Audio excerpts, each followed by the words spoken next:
जो देश के लिए हंसते हंसते अपने प्राणों को न्यौछावर कर सकते हैं। कितने भी मुश्किल हालात हो, हर चुनौती के सामने डट कर खड़े रहते हैं।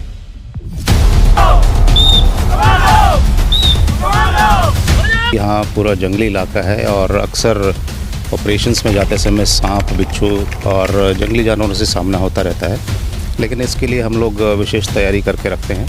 जितने भी हमारे कैंप्स हैं, उन सभी कैंप्स में हमारे पास फर्स्ट एड ट्रेनर्स हैं जिन्होंने फर्स्ट एड का ट्रेनिंग किया हुआ है और इस तरह की किसी भी समस्या से जूझने के लिए वे काबिल हैं, और दवाइयाँ वही हम लोग सभी अपने पास रखते हैं।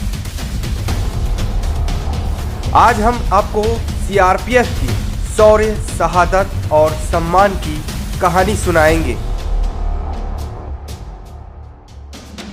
लोग जब भी ऑप्स में जाते हैं, हम पूरे स्टडी करके जाते हैं। हमारे पास एंट इनपुट्स होती हैं और ऑपरेशन में निकलने से पहले पूरी तैयारी साजो सामान के साथ जाते हैं। हम इंश्योर करते हैं कि क्षेत्र की जो भी एंट इनपुट्स हैं वो हमारे पास आएँ, और हमारा इंट नेटवर्क भी है, सिविल पुलिस का भी है, स्टेट SIB का भी है। तो इन सब को ध्यान में रखते हुए हम अपनी ऑप्स प्लानिंग करते हैं और यकीन करते हैं कि जब भी हम ऑप्स एरिया में निकले तो किसी तरह का हमें नुकसान ना हो, बल्कि हम नक्सलियों को नुकसान पहुंचा सके बिना किसी कोलेटरल डैमेज के। जिसे सुनकर आपको मालूम चलेगा कि अपने जिस्म पर वर्दी डालकर हर मुश्किल की चुनौतियों के सामने खड़ा होना सिर्फ एक नौकरी नहीं, बल्कि इसके पीछे अपने मुल्क के लिए बेपनाह मोहब्बत छिपी होती है।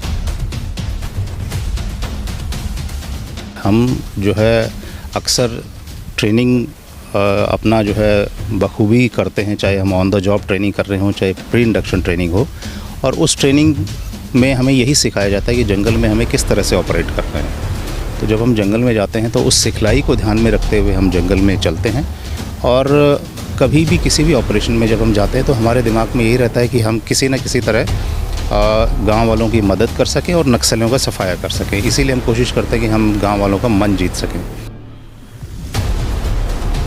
आज हम बात करेंगे छत्तीसगढ़ के सुकमा जिले में स्थित कोंटा CRPF बटालियन 217 की। जो कैंप के आसपास के गांव हैं, उन लोगों ने हमें फीडबैक दिया कि साहब, जब से फोर्स का कैंप आया हुआ है, घटनाएं इस क्षेत्र में कम हो गई हैं। साथ ही साथ कुछ ऐसे भी लोग हैं जो उस पर्टिकुलर एक इलाके को छोड़कर चले गए थे, और वही लोग अब जो है वापस, क्योंकि फोर्सेस आ गई हैं, कैंप्स लग गए हैं, नॉर्मलसी आ गई है, तो वो लोग वापस उसी गांव में आकर वही अपना पुश्तैनी काम, खेती बाड़ी वगैरह करने लगे, और लोग काफ़ी खुश हैं इस चीज़ से।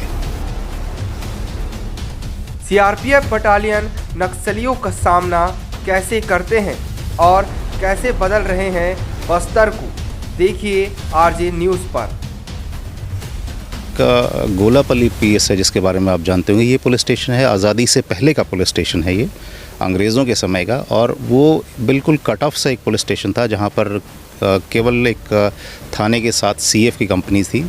तो उस पुलिस स्टेशन को अभी 2-3 स्थानों से जोड़ा गया है। आप देखेंगे कि पैडागुडम से उस पुलिस स्टेशन को जोड़ दिया गया है। अभी एक रोड का काम जिसका आप जिक्र कर रहे हैं वो चल रहा है मराईगुड़ा लिंगनपल्ली से होते हुए गोलापल्ली। तो वो पुलिस स्टेशन भी यदि जुड़ जाएगा तो लोगों के लिए कोंटा से गोलापल्ली होते हुए किस तरह हम जाना बहुत आसान हो जाएगा। जहां अभी आपको जाने में कम से कम 1.5 से 2 घंटा लगता है, वहां आप 1 घंटे में गोलापल्ली आराम से पहुंच जाएंगे। गाँव वालों के ऊपर दबाव रहता है क्योंकि उनको एक बैलेंस बनाकर चलना है, और लेकिन गांव वालों से बहुत सी बार हम जब भी ऑपरेशन में जाते हैं तो बात करते हैं कि गांव वाले खुद चाहते हैं कि इस समस्या का निजात हो और वो मुख्य धारा से जुड़ें। वे खुद भी मन से नक्सल सपोर्टर नहीं है, लेकिन मजबूरी वश या यूँ कहें कि डर की वजह से वे लोग नक्सल्स के साथ हैं। अदरवाइज़ वे खुद चाहते हैं कि स्टेट में नॉर्मलसी आए, और जिस तरह से बाकी क्षेत्र विकास कर रहा है उसी तरह कोंटा और इसके आसपास के क्षेत्र का भी विकास हो और वो मुख्य धारा से जुड़ें। ये उनके भी मन में है।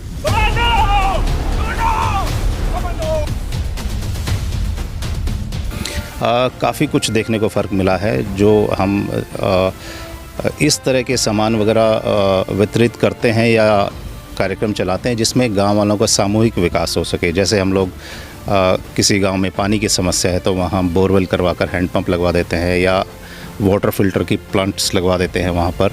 इस तरह की चीज़ें हैं। नित्य उपयोग की चीज़ें भी हम लोग बांटते हैं। पहले जो गांव के लोग हमारे पास आने में हिचकते थे और सामान लेने में भी हिचकते थे, अब वे खुद अपनी तरफ से हमें समस्याएं बताते हैं कि साहब हमारे गांव में स्कूल की समस्या है, स्कूल बनवा दीजिए, हमारे गांव में रोड की समस्या है, रोड बनवा दीजिए। इस तरह के कई पत्र जो है वो गांव वाले कार्मिक हमारी कंपनियों के माध्यम से ही हमें भिजवाते हैं, और मेरे द्वारा बहुत से ऐसे पत्र जो है कलेक्टर सुकमा को लिखे गए हैं, जिस पर बहुत त्वरित कार्रवाई करके बहुत से गांव हैं जहां पर रोड का काम हुआ है, जहां पर बिजली का काम हुआ है और जहां पर स्कूलों का भी काम हुआ है। ये एक अच्छा पॉजिटिव सिंबल है।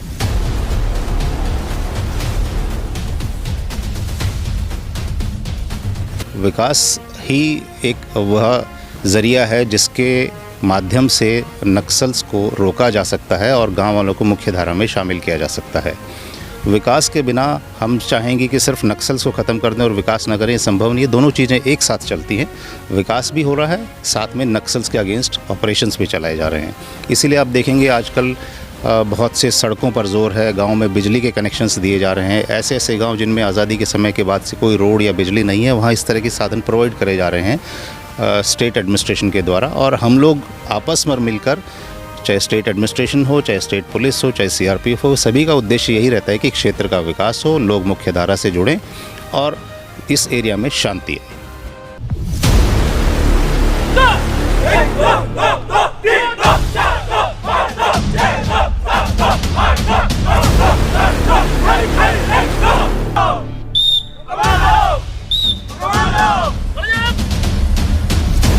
बदल रहा है और बस्तर को बदलने में सीआरपीएफ की एक बड़ी भूमिका है, और इस भूमिका को कैसे निर्वहन कर रहे हैं, और आने वाले समय में बस्तर में देखा जाए या फिर कुंटा की बात करें तो क्या कुछ चुनौतियां हैं। हमारे साथ अशोक सर है। सर, किस तरह से देखते हैं आने वाले समय में क्या कुछ चुनौती रहने वाली है? देखिए, आने वाले समय में सबसे बड़ी चुनौती है कि जो युवा है उसको मुख्य धारा में शामिल किया जाए। जैसा कि मैंने आपको बताया कि हम सभी यहाँ पर इसीलिए उपस्थित हैं ताकि हम स्टेट गवर्नमेंट को असिस्ट कर सकें और यहाँ सामान्य हालात ला सकें। वो लोग जो भटके हुए हैं या जो मुख्य धारा से दूर हैं, जो नक्सलियों की खोखली विचारधारा से जुड़े हुए हैं, ऐसे लोगों को उस मुख्य धारा में शामिल करना और नक्सलियों की विचारधारा से दूर करना, स्टेट में नॉर्मलसी लाना और साथ ही साथ विकास की जो योजनाएं हैं उन सबको क्रियान्वित करना, ये हमारी मुख्य चुनौती है। रोजगारी भी बड़ी समस्या है, इसको किस तरीके से आप लोग हैंडल करें? क्योंकि जब तक रोजगार नहीं पहुंचेगा, लोग शिक्षित नहीं होंगे, तब तक जो विचार है और जो समस्या है वो खात्मा नहीं हो पाएगा जड़ से। बिल्कुल, आप सही कह रहे हैं कि किसी भी देश के विकास के लिए, किसी भी क्षेत्र के विकास के लिए सबसे ज़रूरी है कि वहाँ के लोग शिक्षित हों। शिक्षा के क्षेत्र में मैं देख रहा हूँ कि पिछले समय और अब में काफ़ी फ़र्क आया है। यहाँ शिक्षण का स्तर जो है बहुत ऊंचा हुआ है पहले के बजाय। काफ़ी संस्थाएं नई खुली हैं। जहाँ तक बेरोज़गारी की बात है, हमारा प्रयास रहता है कि सिविक एक्शन प्रोग्राम के तहत जो केंद्रीय सरकार द्वारा हमें पैसा मिलता है, उस पैसे का उपयोग इस ढंग से किया जाए जिससे कि लोगों का ऐसा विकास हो कि वो अपना रोज़गार भी चला सकें और जीवन यापन कर सकें। जैसे मैंने आपको बताया कि हम लोगों ने कई कोर्सेज़ चलाए हैं, जिसमें मोटर ड्राइविंग कोर्सेज़ हैं, मैसन के कोर्सेज़ हैं जिसमें राजमिस्त्री का काम लोगों को सिखाया जाता है, टेलरिंग के कोर्स में जिसमें महिलाओं को टेलरिंग का काम सिखाया जाता है। इसका उद्देश्य महज इतना ही है कि लोग मुख्य धारा में शामिल हो सकें, साथ में अपना जो है जीवन यापन भी चला सकें, किसी के ऊपर उनको निर्भरता ना रहे और वो अपना जीवन यापन अपने ऊपर, अपने दम पर चला सकें और किसी के आगे उनको हाथ ना फैलाना पड़े। तो बेरोज़गारी भी समाप्त होगी, क्षेत्र का विकास भी होगा, इंडिविजुअल्स का भी विकास होगा ये सारे काम करने से। सर, हमने अभी बस्तर घुमाया, बस्तर का हमने रंग देखा, कोंटा का हमने रंग देखा है। लोगों को आज तक बम और बारूद के गंध ही सुनाई दिए हैं। क्या लगता है इसका रंग भी और इसका सुगंध भी, इनकी सुंदरता भी लोगों तक पहुंचना चाहिए? बिल्कुल, मैं तो खुद ये चाहता हूं कि इस क्षेत्र में विकास की ज़्यादा से ज़्यादा गतिविधियां हों। बारूद और गन की आवाज़ से जो लोगों ने आज तक सुनी है, उससे अब लोगों को दूर जाना चाहिए। लोग पढ़ाई करें, आगे आएँ, किसी तरह की समस्या हो तो स्टेट एडमिनिस्ट्रेशन को, पुलिस को, सीआरपीएफ को बताएं, ताकि अल्टीमेटली ये सारी एजेंसीज़ क्षेत्र के विकास के लिए ही हैं। हम लोग यहाँ इसीलिए हैं ताकि स्टेट में नॉर्मलसी आए और क्षेत्र का विकास हो। तो इस तरह लोगों के मन में यदि इस तरह के विचार आएंगे कि हम कैंप्स में जाएं, बिना किसी झिझक या बिना किसी हिचक के हम लोग आपस में अपनी समस्याएं बताएं, तो ये एक पॉजिटिव सिंबल है। और मुझे लगता है कि आने वाले समय में ये पॉजिटिविटी की तरफ हम और बढ़ेंगे और नक्सल से हम लोगों को और दूर करते जाएंगे।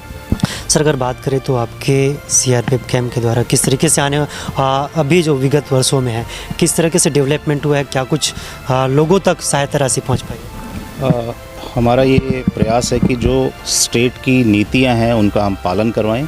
विशेषकर जब मैं अपने बटालियन के डिप्लॉयमेंट के क्षेत्र को देखता हूं तो मैं पाता हूं कि पिछले एक वर्ष का ही यदि मैं डाटा देखता हूं तो उस डाटा में मैं ये महसूस करता हूं कि लगभग 25 से 30 किलोमीटर की सड़कें उस एरिया में बनी हैं जो कि गाँव को मुख्य सड़क से जोड़ रही हैं। ये एक पॉजिटिव सिंबल है। इसके अलावा गांव में जो है कुछ गांव में बिजली भी पहुंची है, कुछ गांव में पानी की समस्या थी, वहां हैंडपंप सरकार द्वारा भी खुदवाए गए हैं। कुछ गांव में हम लोगों ने भी अपने सिविक एक्शन प्रोग्राम के तहत हैंडपंप्स लगवाए हैं, टेराफिल्स लगवाए हैं, सबमर्सिबल मोटर्स लगवाई हैं। और यदि पर्टिकुलर कोंटा क्षेत्र की बात करें तो कोंटा में आप इस कोंटा से मुरलीगुड़ा रोड की तरफ जाएंगे तो शैक्षणिक संस्थान जो हैं इनकी बहुतायत हो गई है और बहुत से शैक्षणिक संस्थान आने वाले समय में यहाँ खुलने वाले हैं। ये एक पॉजिटिव सिंबल है और यही वो मेन चीज़ है, वही यही मुख्य इंग्रेडिएंट है जिससे कि क्षेत्र का विकास होगा।